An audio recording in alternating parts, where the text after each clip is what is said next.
Padre bendito, queremos, Señor, darte gracias por esta oportunidad que una vez más nos concede de tener, Señor, delante de nuestros ojos, Señor, lo que en otros lugares es prohibido, es tabú, Señor, tiene riesgo de muerte, tu bendita palabra, Señor. Damos gracias porque durante tantos años nos has permitido, Señor, alimentarnos, edificarnos, fortalecernos, consolarnos en ella. Y tu Santo Espíritu ha hecho la obra, Padre, de transformar nuestras mentes, corazones, nuestras vidas, sobre todo, Señor, de traernos al conocimiento de la verdad en Cristo Jesús. Y por todo eso te damos gracias por tu palabra y cada oportunidad que tenemos, Señor, de acercarnos a ti a través de ella. Bendice cada uno de manera particular, Señor, y concédenos, Señor, que el estudio de esta mañana, Señor, pues sea un aliento para nuestras almas. Te lo pedimos en el nombre del Señor Jesucristo. Amén. Pueden sentarse, hermanos, y buscar junto conmigo Jeremías. Ahora nos toca el capítulo 30. Vamos capítulo a capítulo, porción a porción, estudiando la palabra del Señor de una manera ordenada.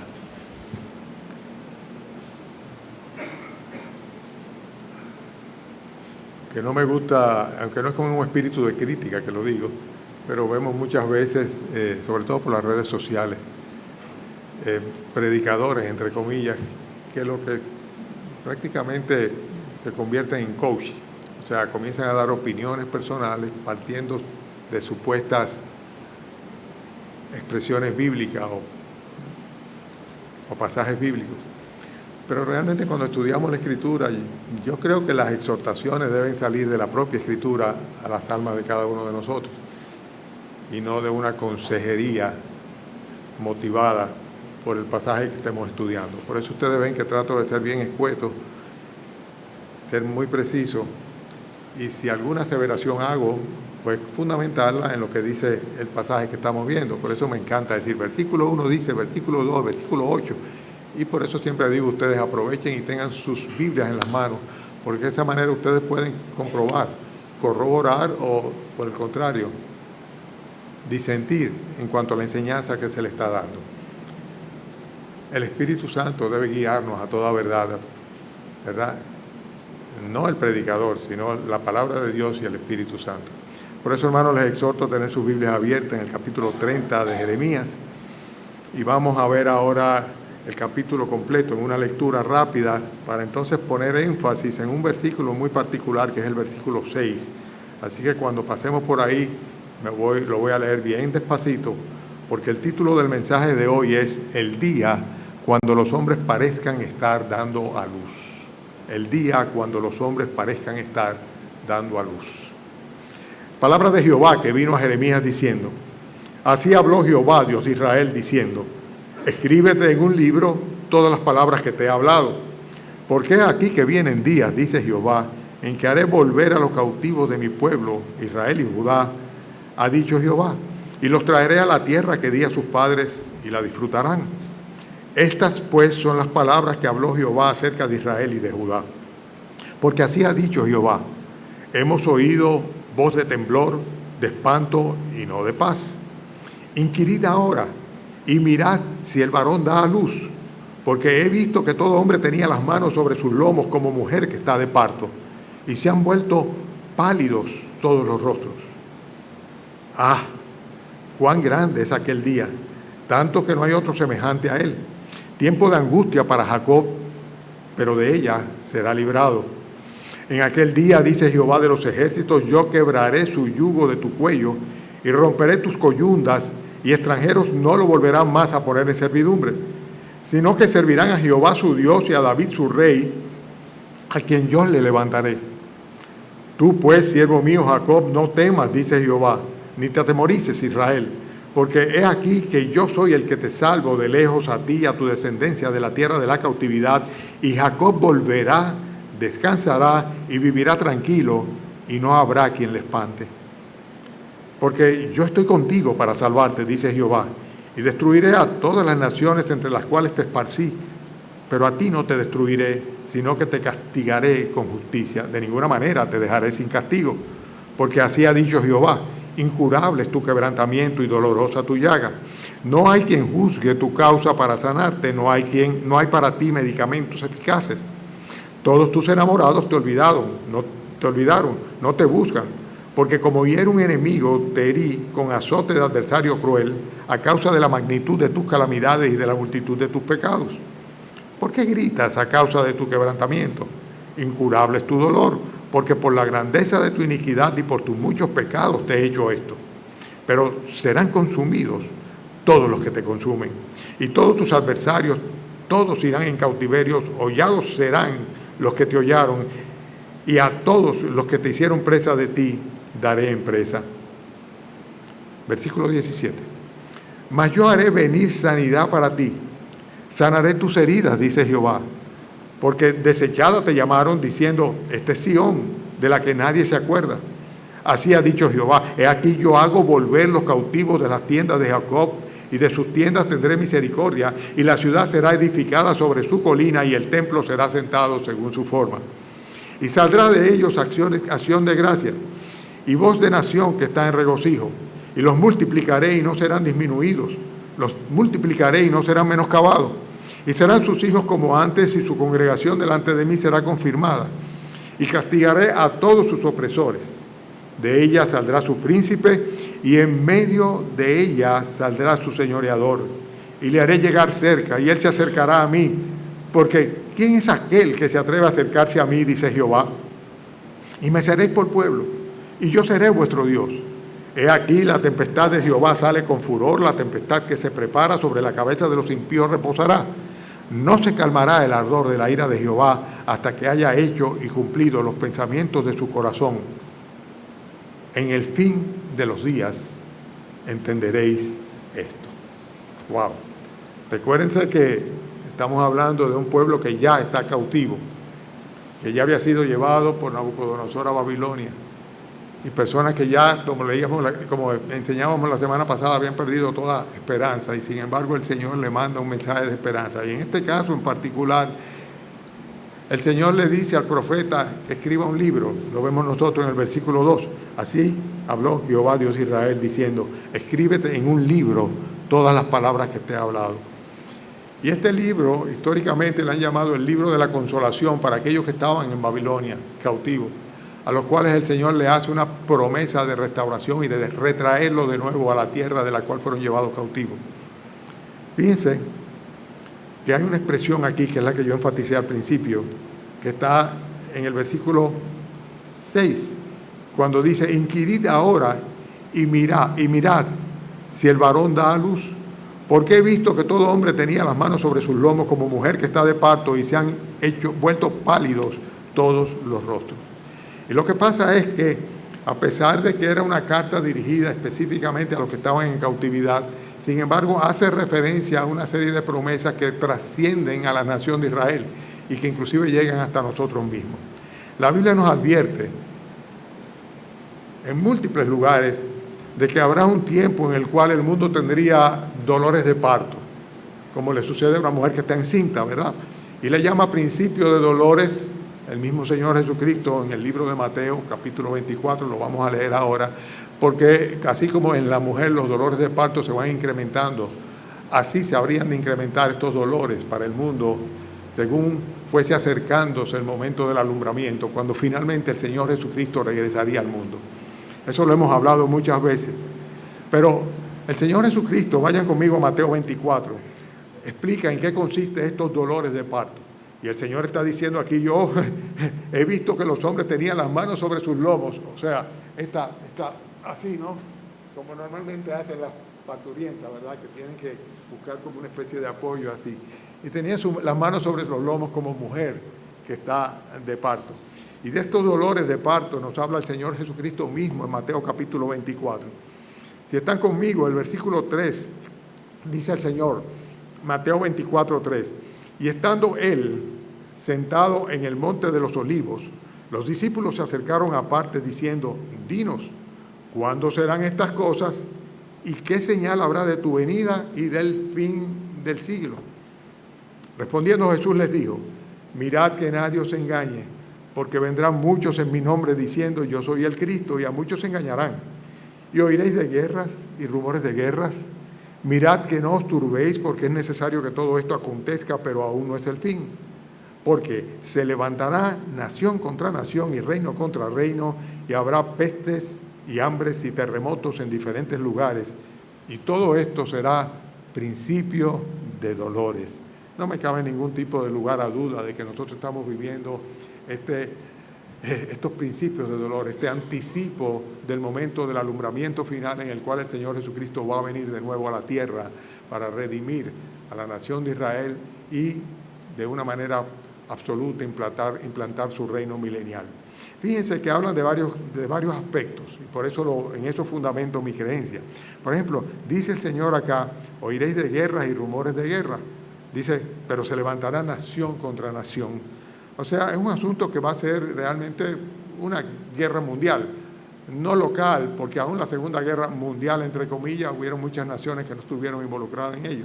Pero cuando se habla de rumores de guerra y de guerras, yo quiero decirles a ustedes que en el 2024, o sea, en este año, en la actualidad, hay 56 guerras o conflictos activos en el mundo entero, ahora mismo.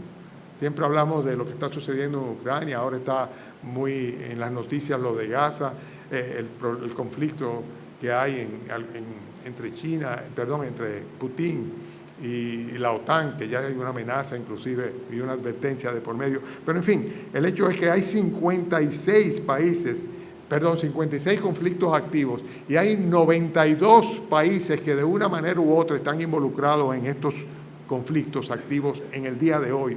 Hoy día, dice el Señor, oiréis de guerra y rumores de guerra, pero va a llegar un momento en el cual realmente va a ser nación contra nación y reino contra reino. La otra cosa que el Señor menciona aquí en este capítulo 24 de Mateo es que dice que vendrán muchos engañadores diciendo yo soy el Cristo y a muchos engañarán. Bueno, hemos estado viendo eso durante muchos años, la proliferación de farsantes, de falsos profetas, de falsos cristos, de falsos maestros. Y ustedes no tienen que ir muy lejos. Si se ponen a buscar en las redes sociales se van a dar cuenta de lo que está sucediendo en nuestro país y en todo el mundo. Cualquiera se proclama un representante de nuestro Señor Jesucristo. Y ya han habido muchos que se han proclamado ser el mismo Cristo, una resucitación de Él o una representación de Él. El hecho es que estos conflictos bélicos y esta proliferación de falsos cristos y falsos profetas ha venido también acompañado de muchas, que es lo otro que dice, epidemias mundiales. Dice, habrá pestes y hambres y terremotos en diferentes lugares. Estos principios de dolores incluirán cosas como el COVID. Nosotros no habíamos tenido desde la peste española, ¿verdad? Ningún tipo, y también fue local, no fue mundial en aquel caso. Pero en este caso sí, el COVID abarcó el mundo entero, ¿verdad? Y en la actualidad hay muchas variables de pestes, ¿verdad? Que realmente están circulando por el mundo, inclusive algunas de ellas que ya habían sido erradicadas han vuelto a levantarse. Vamos a ver muchas cosas de estas. Ayer leí en algunas noticias que el director, el jefe, el dueño de Microsoft estaba vaticinando, así como vaticinó el COVID, que ya vimos, el COVID-19 también estaba vaticinando que antes de 2025 íbamos a tener otra gran epidemia. Yo no sé en base a qué lo vaticina, pero ¿cómo se llama? Bill Gates, ¿verdad, Pepe? Dice que estaba vaticinando que íbamos a tener una nueva epidemia mundial, a nivel mundial. Bueno, se habla de hambruna, se habla de terremotos. Según la ONU, en la actualidad, en el año pasado, el 2023, 281 mil millones de personas padecieron hambre aguda. Eso fue en el año pasado.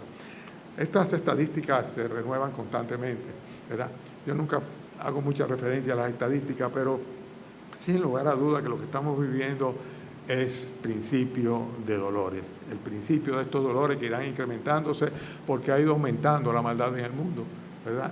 Y es una parte de las características de los tiempos del fin, el aumento de la maldad, y vemos cosas que son espeluznantes, como en la prensa aparecen madres que están asesinando a sus propios hijos, aparte de los parricidas y matricidas que asesinan a sus progenitores, ¿verdad? Hay una maldad y hay una agresividad tan grande en el mundo y nosotros no estamos exentos por eso. Bien, la Biblia nos advierte, en primer lugar, que vamos a tener vamos a estar viviendo y estamos viviendo ya en un mundo en el cual los dolores de parto se irán incrementando cada vez más. Y el Señor dice aquí, he visto que todo hombre tenía las manos sobre sus lomos como mujer que está de parto. Pero fíjense qué interesante que lo que sucedió antes está anunciado en las Escrituras una vez y otra vez. La Biblia enseña claramente que hay un día cuando el Señor va a hacer juicio sobre este mundo, sobre esta tierra. El día de Jehová le llamaron los profetas una y otra vez. El día en el cual el mismo Dios va a infligir dolores como los de una mujer de parto. O sea, a todos los hombres, a todos los seres humanos, como consecuencia de su juicio sobre este mundo, sobre esta tierra. Acompáñenme ahora a Isaías capítulo 13. Isaías capítulo 13, van a ver cómo habla de este día de Jehová. Este día de Jehová, el día del Señor, ¿verdad?, el cual una vez y otra vez es profetizado por diferentes profetas en el Antiguo Testamento. Dice Isaías 13, en el versículo 6, aullad, porque cerca está el día de Jehová. Vendrá como asolamiento del Todopoderoso. Por tanto, toda mano se debilitará y desfallecerá todo corazón de hombre, y se llenarán de terror, angustias, y dolores se apoderarán de ellos. Y fíjense lo que dice luego. Dice, tendrán dolores como de mujer de parto. Se asombrará cada cual al mirar a sus compañeros, sus rostros de llamas. He aquí el día de Jehová viene, terrible, de indignación y ardor de ira, para convertir la tierra en soledad y raer de ellas a los pecadores, a sus pecadores. Por lo cual las estrellas de los cielos y sus luceros no darán su luz, y el sol se oscurecerá al nacer, y la luna no dará su resplandor, y castigaré al mundo por su maldad y a los impíos por su iniquidad, y haré que cese la arrogancia de los soberbios, y abatiré la altivez de los fuertes. Ustedes saben que en el caso de Jeremías, al igual que sucede con todos los profetas, cuando viene una predicción profética, el profeta ve una serie de eventos que están concatenados, pero no necesariamente seguidos uno del otro. Alguien dijo que es similar a lo que sucede cuando uno ve una cordillera, que uno ve diferentes picos y uno cree que están cerquita el uno del otro, pero hay mucha distancia entre el cumplimiento de una profecía y el cumplimiento de otro. Y lo sabemos muy bien porque en el caso de la segunda venida de Cristo y la primera venida de Cristo, pues han pasado ya 2000 y tantos años. Pero el profeta, las profecías hablaban de la venida del Mesías en una manera general. El hecho es que cuando se habla del libro del Señor, ¿verdad?, esto se proyecta a diferentes tiempos. Y el día del Señor, sin lugar a dudas, hacía referencia al día de su venida, su primera venida. He aquí el día de Jehová viene, pero también a su segunda venida, cuando viniera ya a juzgar a la tierra por su impiedad. En Mateo capítulo 24 mismo, ¿verdad?, el Señor Jesucristo, en los versículos que van del 21 al 22, dice, porque habrá entonces gran tribulación, cual no la ha habido desde el principio del mundo hasta ahora, ni la habrá. El día del Señor, el día en el cual los hombres parecerán estar dando a luz, ¿verdad?, por los dolores que serán infligidos sobre ellos. Al igual que Jeremías, Isaías también asociaba estos hechos futuros con, bueno, los que eran cercanos a él y también con aquellos que pertenecían a un futuro que estaba mucho más lejano. Y eso es lo que nosotros estamos viendo acá. O sea, por un lado, la carta de Jeremías iba dirigida de una manera específica a aquellos que estaban en cautividad, a los cuales el Señor le estaba prometiendo que los iba a traer de nuevo a la tierra de Judá, específicamente a Jerusalén. Y sabemos muy bien que se cumplió y que a los 70 años, conforme la profecía bíblica de Jeremías, pues regresaron de nuevo y volvieron a refundar, por decirlo así, la adoración, el templo y la ciudad de Jerusalén. Pero todavía se proyectaba mucho más allá, ¿verdad?, la promesa. Y lo que estamos viendo hoy es una promesa que todavía no se ha cumplido en su totalidad, porque compete a cuando el Señor venga a establecer su reino, algo que todavía no ha sucedido. Bien, vemos nosotros entonces sucesos cercanos y distantes, y todo como si fueran una sola cosa. Dice, ve al cautiverio, pero ve también al día futuro, cuando Cristo reinará para siempre. Miren por qué lo digo. Versículo 6. Fíjense cosas que van a suceder. Dice, inquirid ahora y mirad si el varón da a luz, porque he visto a todo hombre que tenía las manos sobre sus lomos como mujer que está de parto y se han vuelto pálidos todos los rostros.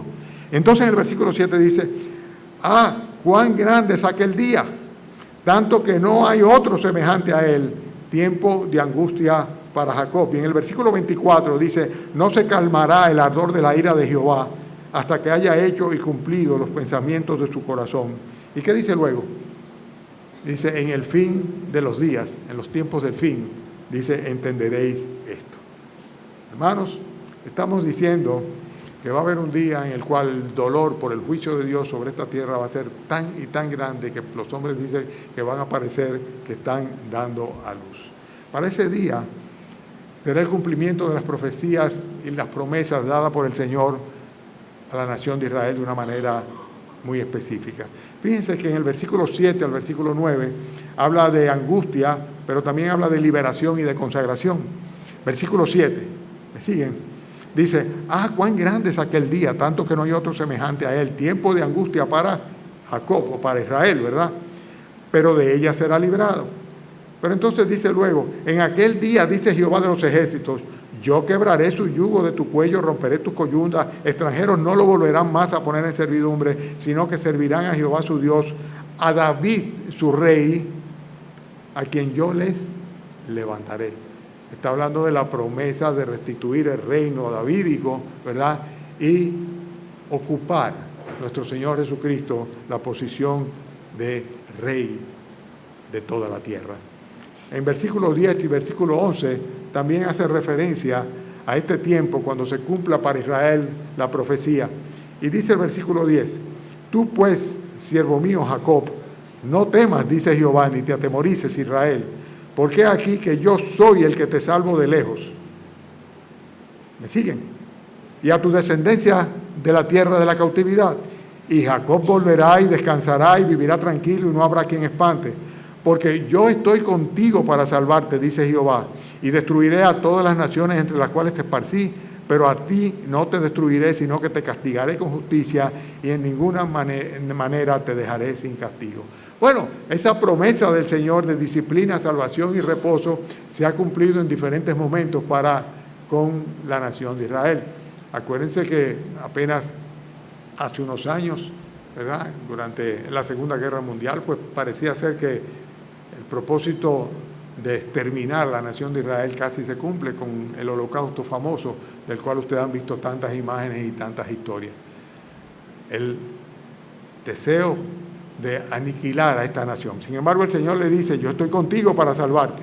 Y le hace una promesa de que llegará un momento en que a pesar de la disciplina y el castigo, Israel terminaría ocupando su lugar en la tierra prometida y el Señor les preservaría y dice, a pesar de que no te dejaré sin castigo.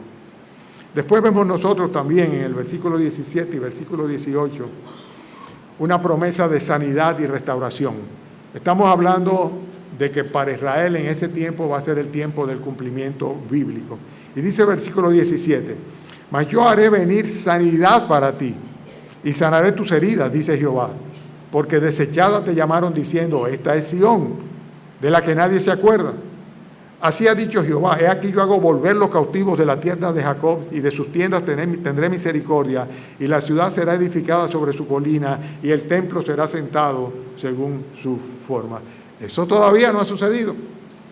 Eso todavía no ha sucedido, pero habrá de suceder cuando el Mesías definitivamente venga, ponga sus pies sobre el Monte de los Olivos y el Monte de los Olivos, dice la Escritura, que se va a partir en dos, dice, y entonces Cristo va a venir a establecer su reino milenial, teniendo su capital en Jerusalén, en la ciudad de Jerusalén.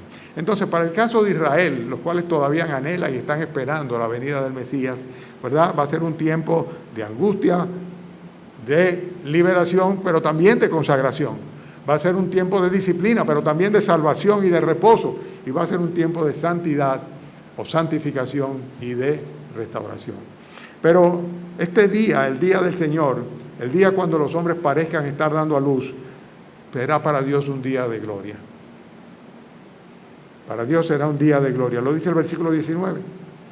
¿Por qué? Porque dice, saldrá de ellos acción de gracias y voz de nación que está en regocijo. y los multiplicaré y no serán disminuidos, los multiplicaré y no serán menoscabados. Y serán sus hijos como antes, y su congregación delante de mí será confirmada. Y castigaré a todos sus opresores.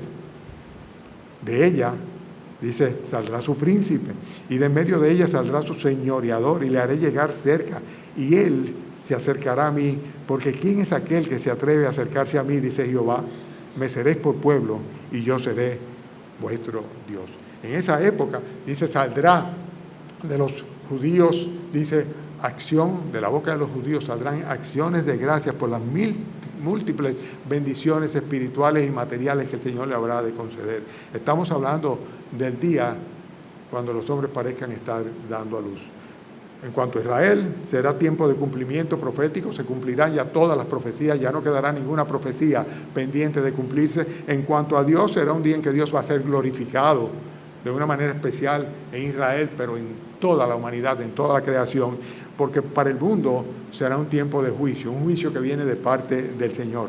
En el versículo 24 dice, no se calmará el ardor de la ira de Jehová hasta que haya hecho y cumplido los pensamientos de su corazón. Y luego le dice, en el fin de los días entenderéis esto. Y Pedro lo dice de una manera muy clara.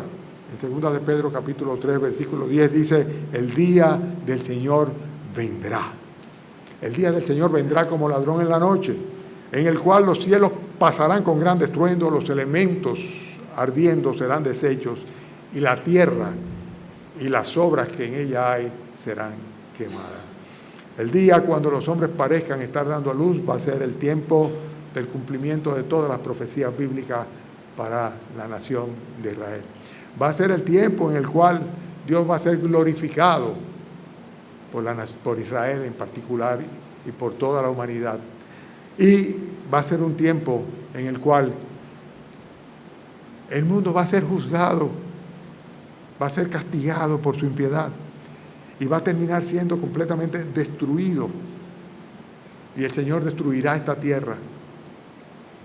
Y el Señor tendrá que crear cielos nuevos y tierra nueva, donde podamos habitar con Él por una eternidad. Y la Biblia nos advierte sobre eso, nos enseña sobre eso en el libro de Apocalipsis, al final del texto.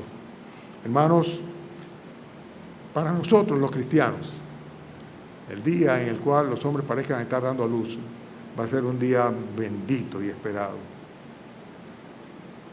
Es lo que hemos estado esperando, yo diría que desde el día que nos convertimos al Señor Jesucristo, y así todas las generaciones de cristianos. El día de la venida de nuestro Señor Jesucristo. Vayan conmigo a 1 de Tesalonicenses capítulo 5 y ahí se describe de una manera muy clara cómo va a ser ese día cuando los hombres parezcan estar dando a luz para los verdaderos cristianos. 1 de Tesalonicenses capítulo 5. Dice el versículo 2, porque vosotros sabéis perfectamente que el día del Señor, fíjense que siempre estamos hablando del día del Señor, o sea, el mismo día de Jehová al cual hace referencia Jeremías capítulo 30 también, ¿verdad? El día del Señor vendrá así como ladrón en la noche, que cuando digan paz y seguridad, entonces vendrá sobre ellos destrucción repentina, como los dolores de la mujer encinta, y no escaparán. Eso le va a pasar a ellos, ¿verdad? ¿Quiénes son ellos? Los incrédulos. Los incrédulos. ¿Por qué decimos que eso no le va a pasar a los cristianos? Porque en el versículo a continuación habla de los creyentes y dice, mas vosotros, hermanos, no estáis en tinieblas para que aquel día os sorprenda como ladrón. ¿Por qué? Dice, porque todos vosotros sois hijos de luz e hijos del día. No somos de la noche ni de las tinieblas. Para el mundo será un tiempo de juicio, pero para el creyente es el día de la redención. Y por eso nosotros esperamos, y han esperado los creyentes durante todos estos 20 siglos, el momento en el cual finalmente el Señor Jesucristo venga a buscar a su iglesia. Venga por nosotros. Y fíjense como lo dice de una manera muy clara. Dice versículo 7, nos quedamos antes de eso, versículo 6 dice, mas vosotros, hermanos, no estáis en tinieblas, para que aquel día os sorprenda como ladrón, porque todos vosotros sois hijos de luz e hijos del día. No somos de la noche ni de las tinieblas. Por tanto, es una exhortación a los creyentes, no durmamos como los demás, sino velemos y seamos sobrios. Pues los que duermen de noche duermen y los que se embriagan de noche se embriagan. Pero nosotros, hay una diferencia entre ellos y nosotros, ¿verdad? Que somos del día, seamos sobrios, habiéndonos vestidos con la coraza de fe y de amor, y con la esperanza de salvación como yelmo. Y dice luego, porque no nos ha puesto Dios para ira, sino para alcanzar salvación por medio de nuestro Señor Jesucristo, quien murió por nosotros, para que ya sea que velemos, o sea que estemos viviendo, o que durmamos, o sea que hayamos fallecido, vivamos, ¿cómo? Juntamente con Él. Es el día que estamos esperando nosotros, el día en el cual el Señor Jesucristo va a establecer su reino milenial aquí en la tierra. Los elementos ardiendo serán deshechos, ¿verdad? Después de ese reino milenial, 1000 años vamos a reinar con Él, después de eso va a venir, va a destruir la tierra. Y por eso es que va a haber un momento, como decía Jeremías, que no solamente se iba a aplicar a lo que estaban viviéndose en el tiempo de la deportación a Babilonia, sino también en el regreso del Señor, en los cuales parecería que los hombres tenían dolores de parto, estaban pariendo.